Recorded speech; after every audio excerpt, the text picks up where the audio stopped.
This is Islamization TV live and direct.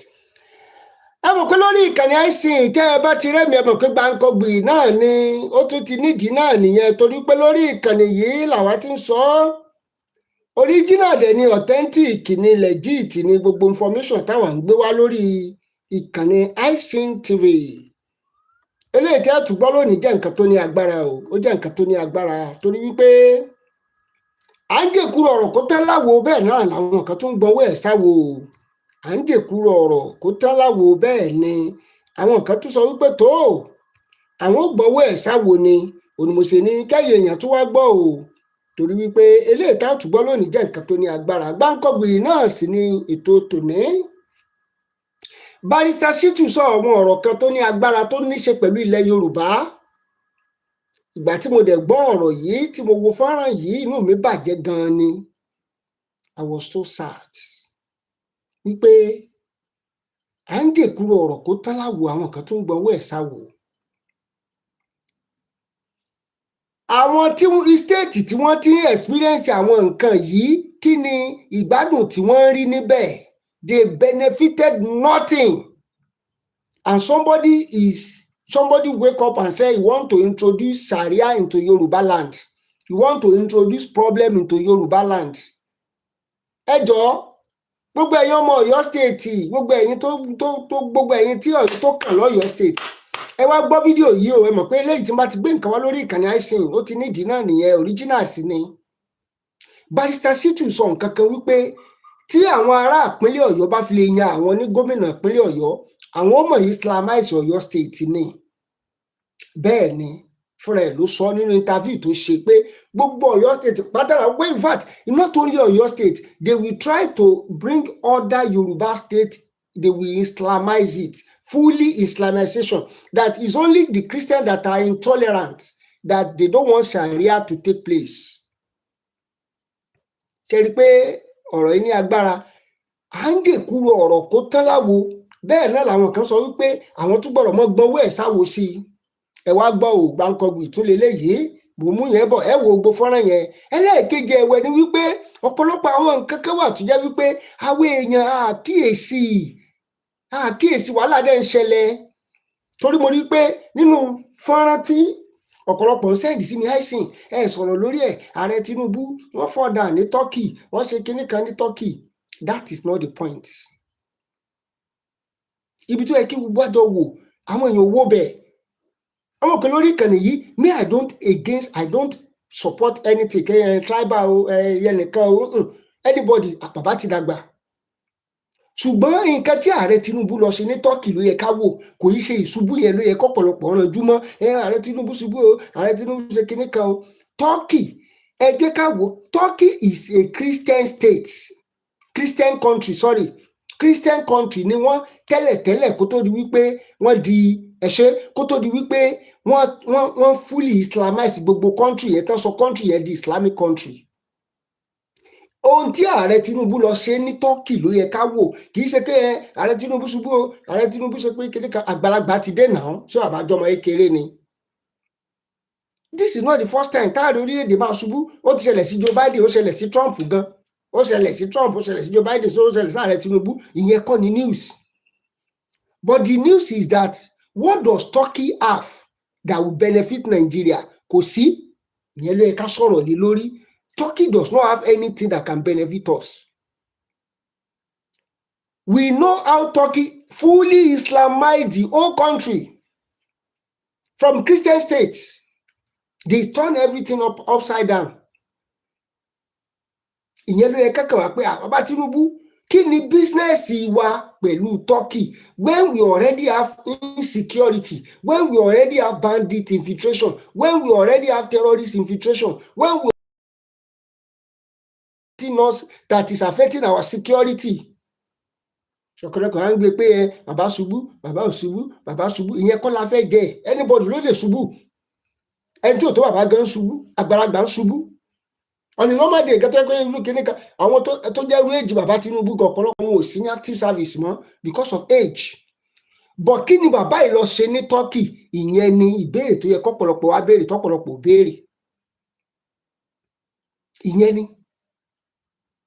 Àwọn ń jèkúrò ọ̀rọ̀ kó tẹ́lá wo lẹ́nìkan tó wá dé ó ní tá bá fi lè yàn òun ní gọ́vnà Ọ̀yọ́ state gbogbo Ọ̀yọ́ pátápátá gbogbo state Ọ̀yọ́ pátápátá àwọn máa Islamize ẹ̀ tó fi dé gbogbo south west ẹ̀já kọ́ gbọ́ interview ẹ máa gbọ́ o ẹ jẹ́ n kọ́kọ́ play interview yẹn ná torí wípé ìyẹn ló jẹ́ ká lè understand ọ̀rọ̀ tí mò ń sọ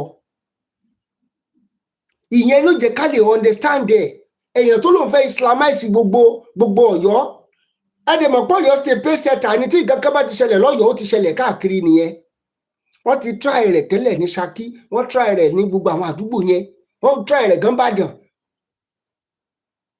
wọ́n try rẹ̀ nìbàdàn tó jẹ́ wípé nígbà tí wọ́n try rẹ̀ ọ̀pọ̀lọpọ̀ àwọn èèyàn náà dìde pé kí ni ò gbọ́dọ̀ ṣẹlẹ̀ ẹnìkan tó wá dé ní ẹ if you put me as a elect me as a governor ẹja gbọ́ nǹkan tó sọ náà torí mo fẹ́ kẹ́ ẹ gbọ́ dáadáa ni mi fẹ́ sọ̀rọ̀ jù mo fẹ́ kẹ́yìn tẹ̀ ń wò wá nílé kẹ́ ẹ gbọ́ nǹkan tó sọ màá túmọ̀ gbogbo ẹ̀ ní èdè Yorùbá.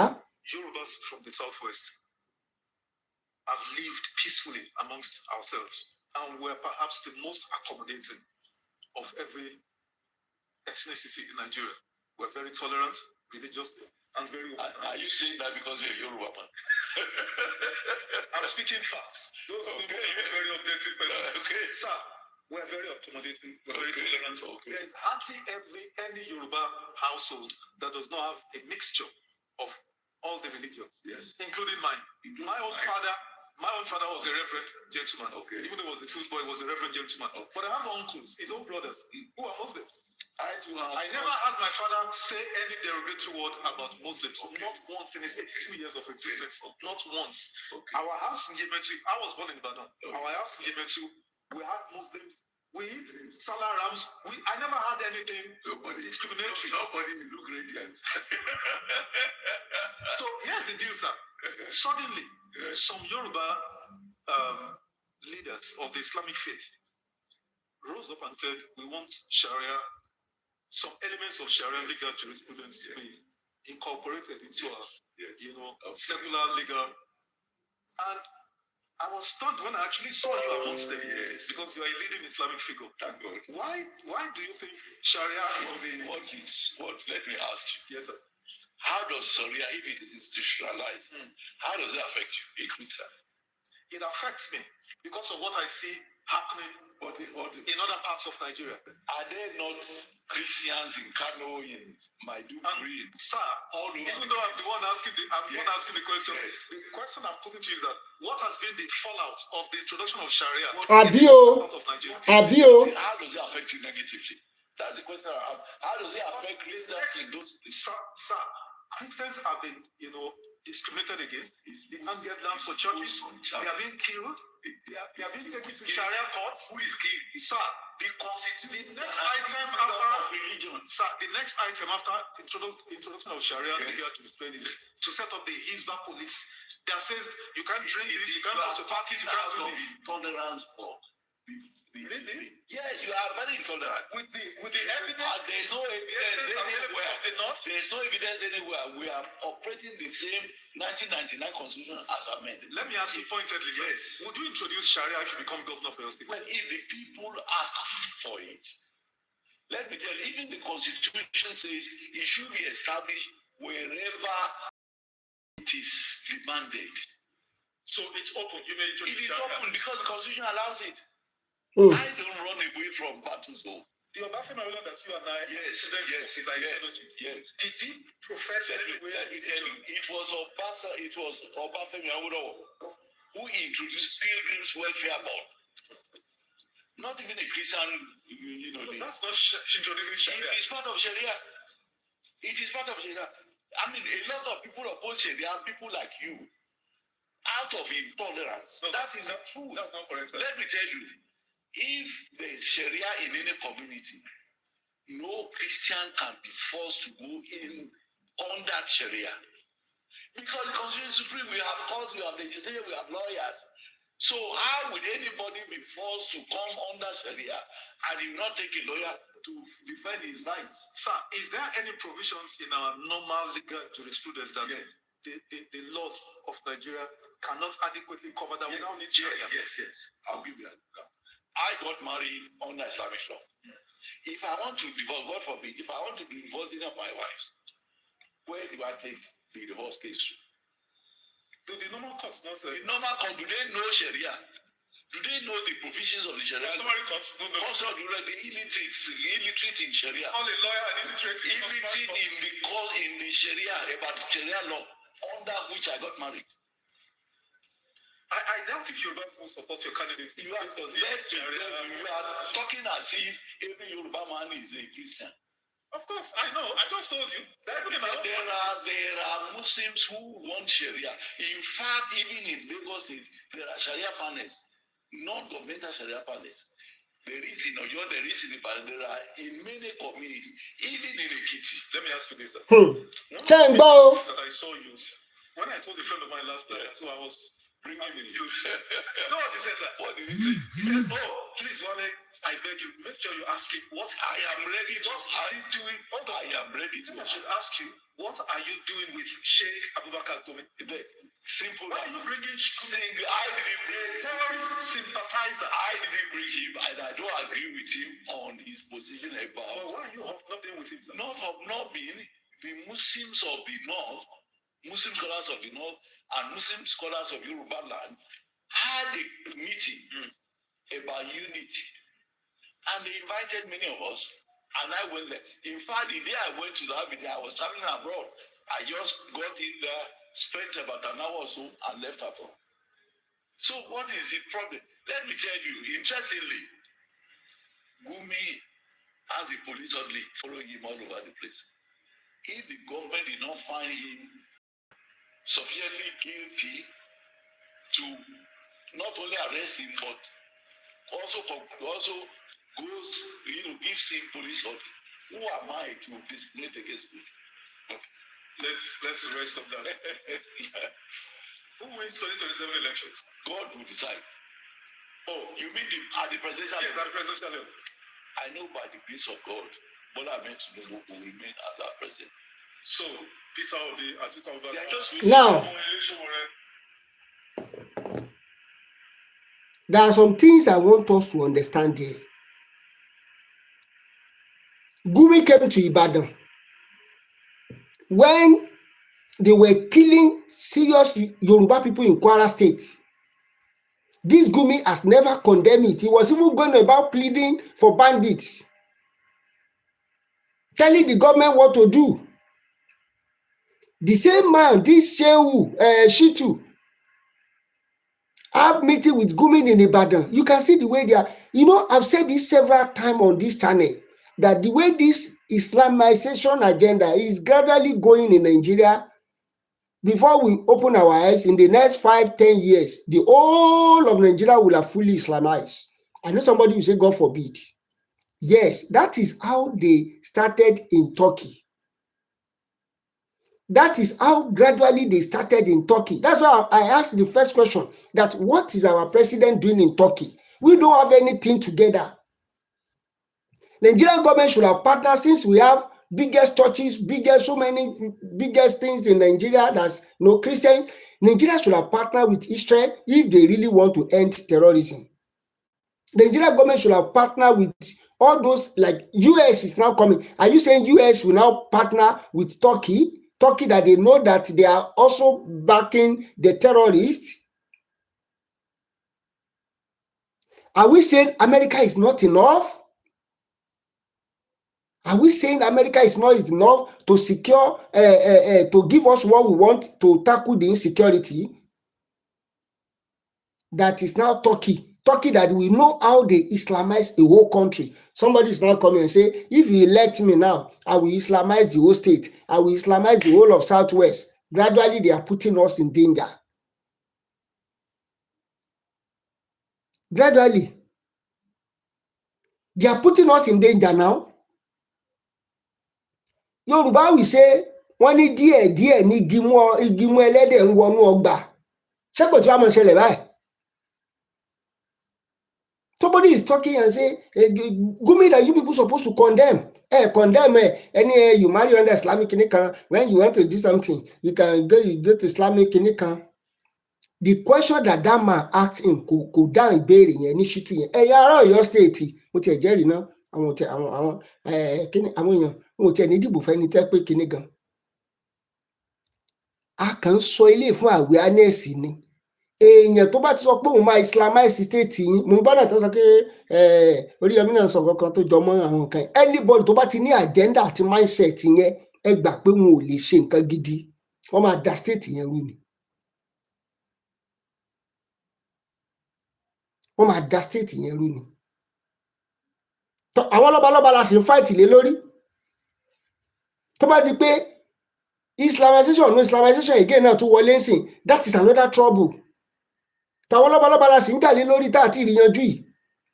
Àwọn lọ́balọ́ba wọ́n ṣe tiwọn, ìwọ jù ẹ́, èmi ò jù mí, ìwọ jù ọ́, èmi ò jù mí. Àwọn Muslim náà today, ẹ wo nǹkan tó ń ṣe l'Ógbómọ̀ṣọ́, if not for that king, pé ọba yẹn jẹ́ ọba tó ní sùúrù, if not for that king, pé gbogbo àwọn ará Ògbómọ̀ṣọ́ jẹ́ peace loving people, ẹ wo nǹkan tí wọ́n ń ṣe ní Ògbómọ̀ṣọ́, it will have been a state of no peace, àbí a town of no peace. But torí pé Ọlọ́run fún àwọn èèyàn yẹn ní ọpọlọ, Ọlọ́run jogún sùúrù fún wọn, wọ́n fi ìwà ìrẹ̀lẹ̀, wọ́n fi ọgbọ́n, wọ́n fi tó gbogbo ẹ̀. Bá a ti ṣe ń sọ yìí náà, wọ́n sì ń bọba yẹn drag ẹ̀. Kí màmú mọ́ sọ pé òun jọba ìlú lọ. Kí màmú kọ́ wọ́n sọ pé òun jọba ìlú lọ, àwọn bàbá ọba. By the time tí wọ́n bá wá fully Islamize, ẹ wá wo nǹkan tó máa wá ṣẹlẹ̀. Because they will have backings. Nǹkan tá à ń sọ nìyẹn, kì í ṣe pé we are against any kìnnìkan, we are not against anybody. Èmi kan tí mo sọ̀rọ̀, we have Muslim in family, we have Muslim in our family.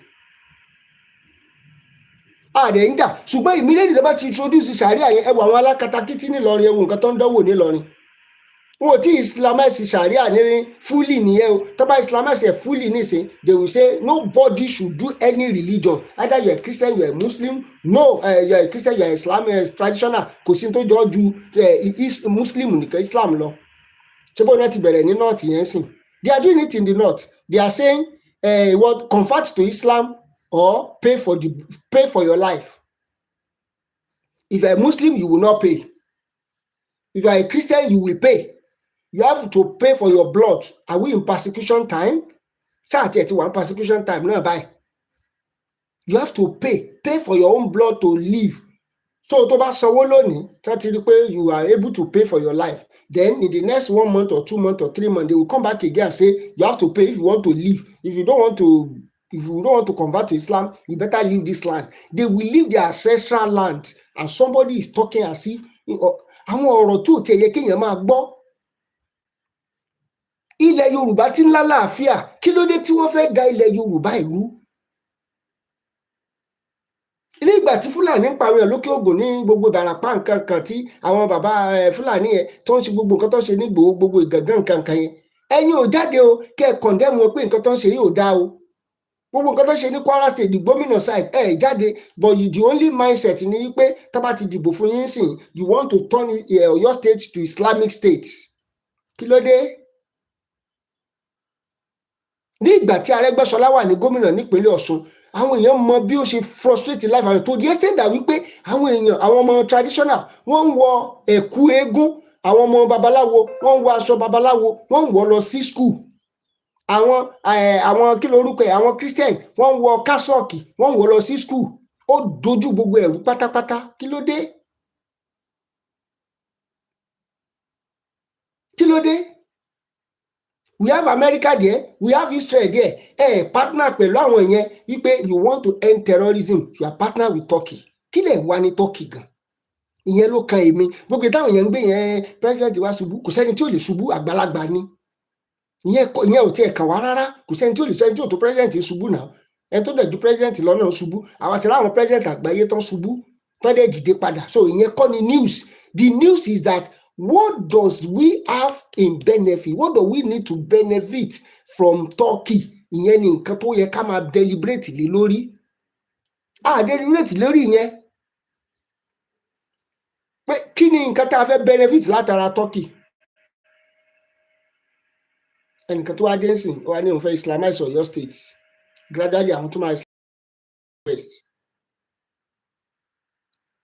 Tí ò bá rí bẹ́ẹ̀ náà, wọ́n pe Gumi wá, kí Gumi wá máa ṣe meeting bí wọ́n ṣe Islamize, bí wọ́n ṣe ṣe ní north tí wọ́n ń jẹ lọ gradually. So ẹ tún fẹ́ ṣe náà ní south west. Tẹ́ bá dẹ̀ ti capture south west náà ló lálàáfíà jù. Tẹ́ bá ti capture south west ní ó ti tán. The whole of Nigeria has been fully Islamized. I know some people are saying kò lè ṣẹlẹ̀, we have big churches ẹ gbàgbé ń pa ẹ̀. What do you mean by kò lè ṣẹlẹ̀? Ẹ lọ wo yìí bóyá I will create time and bring it again. I've said it on this channel before. Most of my create time láti rí bí wọ́n ṣe Islamize Turkey. Bí wọ́n ṣe Islamize ẹ̀. Mo gbé fídíò kan wá bí ọ̀sẹ̀ bí 2 sí 3 sìn tí Gumi sọ wípé nígbà tí Israel sọ pé àwọn máa help Nigeria. Gumi wá sọ, I have the video, but because of time mo lè bá gbé wá sìn, mo lè gbé wá next video. Gumi wá sọ wípé what does Israel have in stock? What does America have in stock? The America, they are enemy of Islam. Israel, they are enemies of Islam. The Nigerian government should go to Turkey and partner. Is Gumi the secretary to the federal? We don't know. We are Gumi the secretary to the federal government now. That is the one telling us what the Nigerian government is going to do. Gumi said it like 3 weeks ago. But now the government is now going to Turkey. What Gumi said 3 weeks ago is what government is doing now. Nígbà tí America fẹ́ wá sí Nigeria, Gumi said it. I've played the video here several times. He said that they call him from federal executive meeting that he should be careful because America is coming and is one of the targets. They are revealing the national secret to Gumi. So how do we want to conquer the terrorists? How do we want to conquer the bandits? The same Gumi is now coming to Ibadan to partner with people, and somebody is saying, I want to Islamize Oyo State. Because the man said it now that they have been practicing it in Yorubaland. He said they are practicing it in Lagos. Secretly, they have been practicing it. Secretly, they have been practicing it in Oyo State. So even he said it. Shitu something. Only they have been practicing it gradually in Ekiti State. And we all know Ekiti, majorly we all know Ekiti, like Ekiti is a Christian state. Because we can say 90% of the citizens or 95% of citizens in Ekiti, they are Christians. In fact, there are some towns you will get to in Ekiti, you will not see mosque. We know, but the man said it that they are practicing it in Ekiti. Gradually on that G, owó never ra àwọn èèyàn wa tó fi ń ta ilẹ̀ wọn báyìí. Táwọn yẹn bá wá dé, táwọn Fúlàní yẹn bá wá dé, àwọn terrorists yẹn bá dé, mosque ni wọ́n mọ̀ sùn sí. Ibi tí wàhálà ti ń wà gan nìyẹn. Mosque no more sunsi, woman la wa kirun from there won ni lo, won mo settle síbẹ̀ gradually, ibi wàhálà ń gbà wọlé gan nìyẹn. Mo ti ń sọ, ẹ̀yin ará Ọ̀yọ́ state, ó la ṣe ń gbé tó báyìí wá pé lórí ìkànnì yìí, n tó jà wá lógún nìyẹn, safety, security tó jẹ mí lógún nìyẹn. Ẹ jẹ́ ká la ojú wa.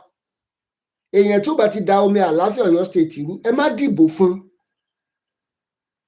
Ẹ má dìbò fún. These people want to bring problem. Mo ti sọ àwọn ẹwọ tí mufti gan ṣe níwò. Ẹwọ tí mufti ṣe níwò. Gradually. If not for Ògbómọ̀ṣọ́ pé Ọlọ́run fún wọn ní ọpọlọ, mo ti sọ lẹ́ẹ̀kan náà. We all know how the havoc they want to cause in that Ògbómọ̀ṣọ́. If not for the king have brain and is loaded with wisdom. Somebody is now saying he wants to bring Sharia to a whole state. Anyway, we've all heard what he said now.